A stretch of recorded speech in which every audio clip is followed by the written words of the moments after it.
Bueno, buenas tardes.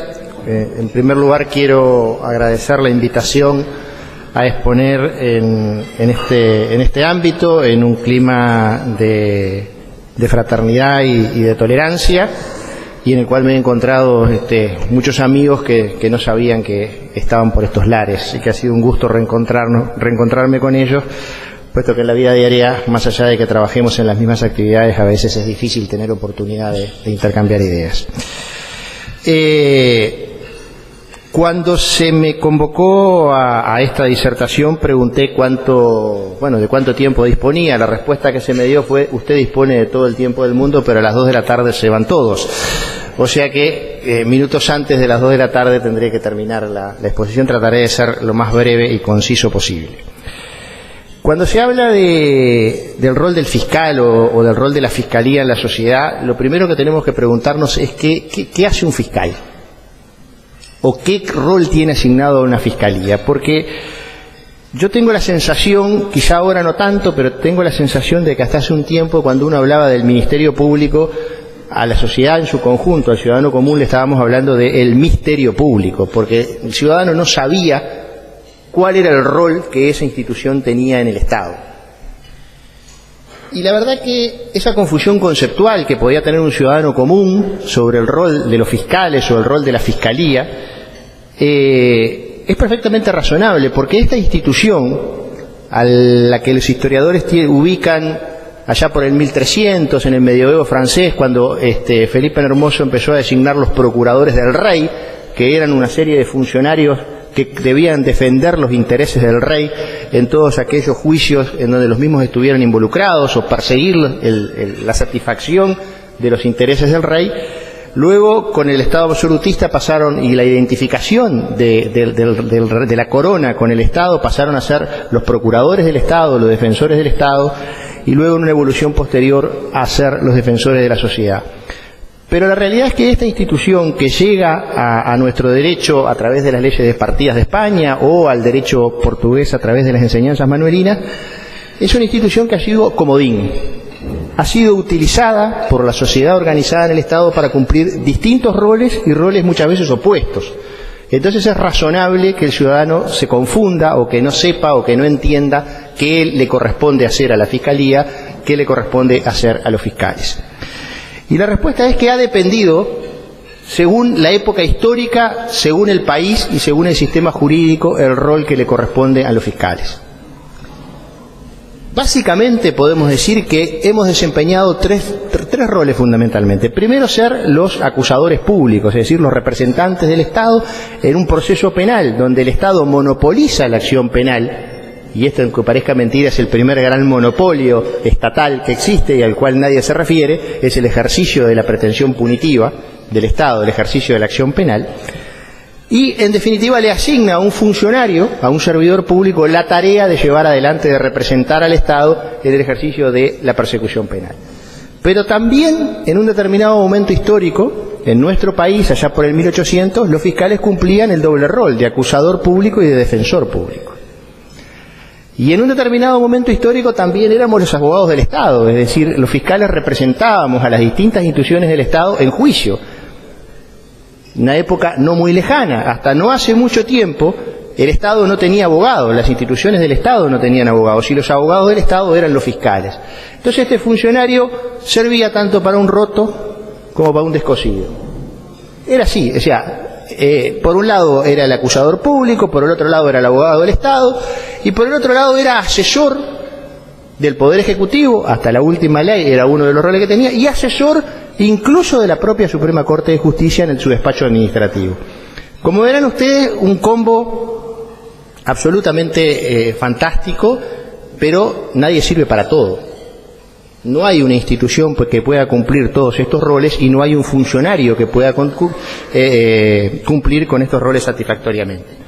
Y a su vez a eso le agregábamos un elemento más, que era velar por el orden público, por el mantenimiento de la causa pública o el orden público. Es decir, en todo aquel juicio donde estuvieran en juego normas de orden público, es decir, normas que no fueran disponibles para las partes, ahí teníamos que también escuchar al fiscal.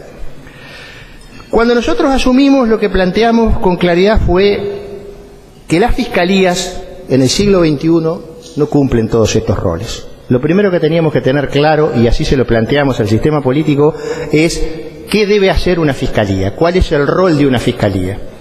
Porque la sensación que teníamos era de que estábamos, de alguna manera, desarrollando muchas actividades, no las estábamos desarrollando bien y al mismo tiempo estábamos generando un costo innecesario para el Estado.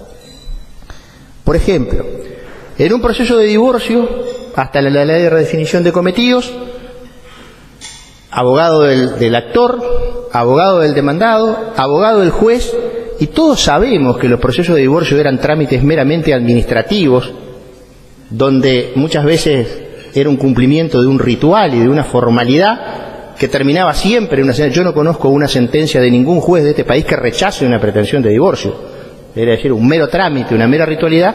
Pues allí teníamos un fiscal. En un proceso de situaciones de tenencia, guarda o visitas, tenía abogado del papá, abogado de la mamá, abogado del niño adolescente, abogado del juez, y a su vez le agregábamos un fiscal. Es decir, el Estado le estaba pagando a dos sujetos, al juez y al fiscal, para cumplir exactamente la misma tarea.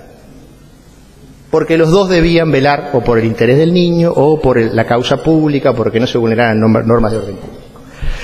¿Y saben qué? Eso además le salía muy caro al contribuyente.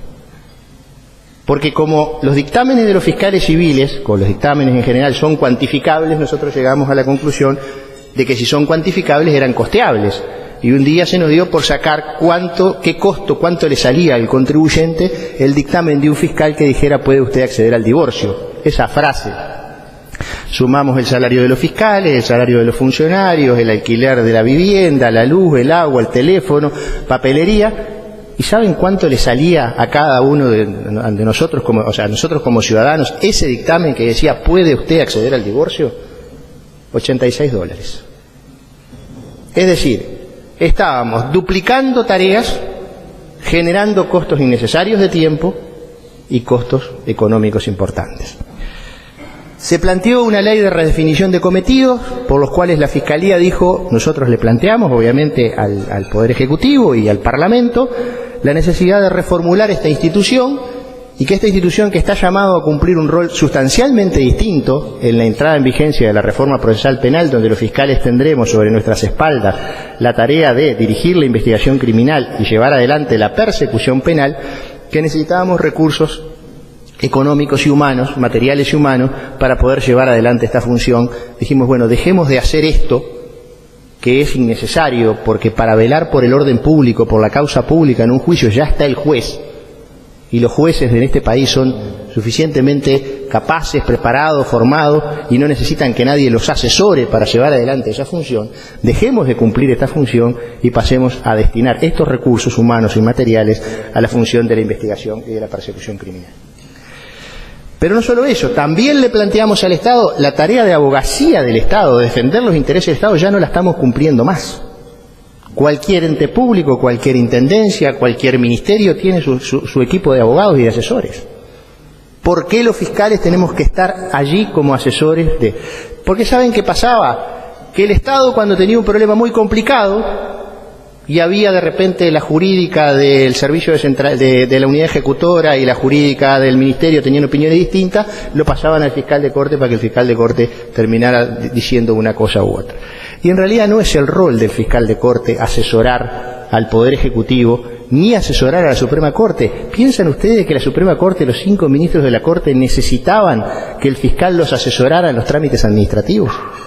En un sumario, por ejemplo, o en una investigación administrativa, era un absurdo.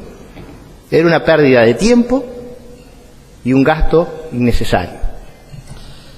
Tuvimos la suerte, o la convicción, o la pasión, que también hay que tenerla, para convencer primero al Poder Ejecutivo y luego al Parlamento de que aprobara por unanimidad esta redefinición de cometidos de la Fiscalía, y hoy la Fiscalía no desarrolla más esas tareas. Nos hemos sacado de encima, es un término que de repente no es muy correcto, pero hemos dejado de lado y le estamos ahorrando, primero, dinero a los contribuyentes, segundo, tiempo en los juicios, y tercero, podemos destinar esos recursos humanos y materiales a desarrollar esta nueva función que tenemos que llevar adelante. Una de las cosas que a nosotros nos preocupa de alguna manera es entender que este funcionario, este servidor público que es el fiscal, no es un juez. La Fiscalía obviamente no está dentro del Poder Judicial, no integra, obviamente que trabajamos en el sistema de administración de justicia, somos una institución que es parte del sistema de administración de justicia, pero no integramos el Poder Judicial. Primera cosa. Segunda cosa, los fiscales no son jueces, ni grandes ni chicos. Hay como una especie de concepción generalizada de que el fiscal es un juez chiquito que está ahí al lado, un magistrado con minúscula, como en algún momento en forma peyorativa alguien lo dijo. Bueno, no somos magistrados con minúscula, somos fiscales con mayúscula. Entonces tenemos que entender primero que somos servidores públicos que tenemos una función completamente distinta a la de los jueces. El juez tiene una función clara, que es resolver un conflicto entre particulares, o entre personas físicas o jurídicas, o entre el Estado y una persona física, y resolver el conflicto, y esa resolución pasa en autoridad de cosa juzgada. Es una tarea donde los señores jueces tienen que mantener su independencia, su imparcialidad, integrantes del Poder Judicial obviamente, y esa es una tarea clara. Ahora, el fiscal no tiene la tarea de resolver un conflicto. Nosotros tenemos una función hoy claramente asignada, que es representar a la sociedad organizada en el Estado en la investigación y en la persecución penal. Nuestra tarea es investigar y acusar. Es completamente distinta a la tarea de juzgar.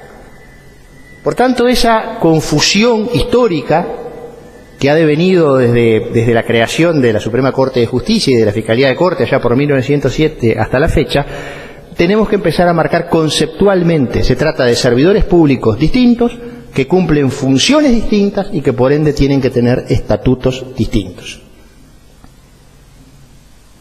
La independencia de un juez es un valor intangible, es un valor supremo, es un valor que no puede tener, o sea, no existe una democracia si no existe independencia del Poder Judicial y si no existe la independencia de sus jueces. Eso es así. Pero la independencia técnica de los fiscales no es un valor absoluto. De hecho, hay estados democráticos en el mundo donde los fiscales no tienen independencia. Podíamos nombrar, por ejemplo, todos los países sajones. ¿A alguien se le ocurre decir que el Reino Unido o que Estados Unidos o que Canadá no es un país democrático? ¿O alguien puede decir dentro del sistema latino, por ejemplo, que Francia o que España o que Portugal no son países democráticos? ¿O dentro del sistema germano alguien puede decir que Alemania no es una democracia? Bueno, en todos estos países que yo les he mencionado, la independencia del fiscal no es un valor absoluto. El funcionario es un servidor público que cumple una función. Y en esa función, representar a la sociedad organizada en el Estado, en esta tarea, en definitiva, no tiene por qué ser absolutamente independiente. Sí tiene que tener un grado de independencia, y ese es absolutamente intransable. Y es que ese fiscal que lleva adelante una investigación criminal no puede, o mejor dicho, debe tener resguardado su independencia de que si quiere decidir que un individuo, por más integrante del establishment, por más poder, o por más vínculos, o por más dinero que tenga, entiende que lo tiene que acusar, tiene que tener los resguardos jurídicos para poder hacerlo. No puede pasar, como acaba de pasar en Estados Unidos, donde el presidente Trump saca al encargado del FBI porque, según dice la prensa, por lo menos lo estaba investigando por sus vínculos con Rusia. Eso es, llevado a nuestro país, lo que no puede pasar. Es decir, un fiscal que está llevando adelante una investigación, y si esa investigación toca el interés más poderoso que sea, debe tener los resguardos suficientes y el apoyo suficiente para poder llevarla adelante. Ahora bien, ¿eso significa de que puede hacer lo que quiera? La independencia técnica no abarca cosas como decidir si voy o no a trabajar, o qué horario hago, o qué carga de trabajo saco por día, porque eso no afecta. La independencia técnica, en definitiva, abarca la decisión concreta en el caso concreto. Dicho esto, y tratando de cumplir estrictamente con el tiempo asignado, quería plantearles, para marcar claramente esta diferencia conceptual que existe entre el rol del juez y el rol del fiscal, porque básicamente es allí donde se producen las confusiones más grandes. En el Parlamento se produjo un debate respecto de si los fiscales eran o no magistrados. De hecho, existe una confusión conceptual hasta el día de hoy de considerar como magistrados a los jueces y a los fiscales. Nosotros planteamos que los fiscales no somos magistrados. Primero porque según la definición de la Real Academia Española, más allá de que hoy parece estar un poco devaluada nuestra Real Academia en estos tiempos históricos, pero sigue siendo la que rige las normas de la lengua, claramente magistrado se refiere a un juez de un tribunal superior. Estrictamente, conforme a la definición de la Real Academia, ni siquiera todos los jueces serían magistrados. Ahora bien, en nuestra Constitución sí nombra, menciona y designa a todos los jueces como magistrados. Ahora, no hay ninguna norma constitucional que identifique a los fiscales como magistrados. En realidad, la confusión viene de una raíz histórica de que en Francia salen todos jueces y fiscales de una escuela que se llama Escuela de la Magistratura. Pero no existe en el Uruguay ninguna norma constitucional, hoy tampoco existe ninguna norma legal que identifique a los fiscales como magistrados. Los fiscales son fiscales y tienen asignada una tarea muy importante que procuramos llevar adelante de la mejor manera posible y asumiendo una enorme responsabilidad a partir del 16 de julio, donde entra en vigencia una reforma procesal que por primera vez separa claramente los roles de juzgar y de acusar. A partir del 16 de julio tendremos un proceso donde hay un funcionario público, un servidor público, que en definitiva va a tener que, junto con la autoridad policial, llevar adelante una investigación, decidir si tiene un caso o no, si entiende que tiene un caso, es decir, si se cometió un delito, si tiene elementos de prueba que identifiquen a un presunto responsable, acusarlo. Del otro lado estará ese acusado con un defensor en igualdad de armas y habrá un juez absolutamente imparcial que decida ese conflicto. Daremos cumplimiento por primera vez en la historia con el mandato de la Convención Americana de Derechos Humanos que establece la exigencia de un juez imparcial. Porque cuando nosotros decimos que en el Uruguay de hoy los jueces penales no son imparciales, no estamos diciendo que no sean independientes, que lo son y mucho. Estamos diciendo que no son imparciales objetivamente, porque la imparcialidad objetiva exige que el juez que decide el conflicto no haya interactuado con los hechos objeto del mismo con anterioridad al juicio. Y eso en realidad es lo que hacen nuestros jueces, porque dirigen la investigación, dan orden de allanamiento, pinchan teléfonos, etcétera, etcétera, y luego, por arte de magia, después del auto de procesamiento, se transforman en una especie de varita mágica de Harry Potter en un tercero estructural y funcionalmente imparcial. Eso no es así. Nosotros no estamos cumpliendo con nuestro proceso actual con las normas, primero con la Constitución de la República, pero además no estamos cumpliendo con los tratados internacionales de derechos humanos que el país ha suscrito y ratificado, pero no solamente con la Convención Americana de Derechos Humanos, que ahora está un poco en boga todos los días, no estamos cumpliendo con el Pacto de los Derechos Civiles y Políticos. Es decir, no estamos cumpliendo prácticamente con ninguna de estas normas y es hora de que el país empiece a cumplir con ellas. Con la entrada en vigencia de la reforma, los fiscales vamos a tener claramente definido este rol, como planteaba Edgardo, una enorme responsabilidad para lo cual nos hemos estado preparando desde hace ya bastante tiempo. Ayer teníamos una reunión con los fiscales de Montevideo y ellos nos planteaban que, necesitamos más, y es verdad, siempre necesitamos más capacitación. Hemos trabajado con el Departamento de Estado y el Departamento de Justicia de Estados Unidos, con la Fiscalía General de Colombia, con la Fiscalía Nacional de Chile. Hemos trabajado con miembros de INESIP, con la Fiscalía de Rosario, con la Fiscalía de Chubut. Hemos trabajado con la Procuraduría General de la República Brasileña. Es decir, hemos desarrollado un conjunto de actividades de capacitación y siempre nos parecen pocas, pero la realidad es que en algún momento tenemos que empezar. Responsable y razonablemente tenemos que empezar y tenemos que empezar a trabajar, sabiendo de que el 16 de julio vamos a tener problemas que hoy ni siquiera imaginamos y que tendremos que ir resolviendo sobre la marcha, porque los procesos de reforma evidentemente son eso, son procesos, y tendremos que ir realizando los ajustes necesarios para poder prestarle a la comunidad, en definitiva, un servicio de justicia acorde a lo que la comunidad reclama. Muchas gracias.